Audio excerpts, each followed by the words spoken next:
నిజామేమో తెలంగాణ, మహారాష్ట్ర, కర్ణాటక అట్లా ఆయన పెట్టేసుకున్నాడు. కోస్తా మొత్తం బ్రిటిష్ వాళ్ళకి అప్పచెప్పాడు.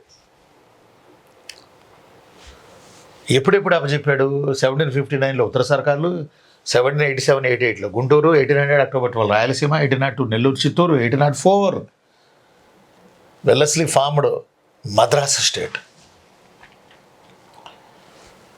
ఇలా మోడర్న్ ఆంధ్రాలో కోస్తా ప్రాంతం మొత్తం రాయలసీమ ఇంక్లూడ్ బ్రిటిష్ వాళ్ళకి వెళ్ళిపోయింది. అప్పుడు తెలుగు వాళ్ళు 2 చోట్ల విభజించబడ్డారు. తెలంగాణలో తెలుగు వాళ్ళు, సీమాంధ్రలో తెలుగు వాళ్ళు. ఇలా విభజించబడి 150 ఏళ్ళు పైబడి ఎవరికి వాళ్లే బతికారు. ఇలా ఉత్తర సర్కారులని నిజాం నవాబులు బ్రిటిష్ వాళ్ళకి ఇవ్వడానికి రకరకాల కారణాల్లో కర్ణాటక యుద్ధం కూడా ఒక కారణం కాగా, కర్ణాటక యుద్ధం కూడా ఒక కారణం కాగా,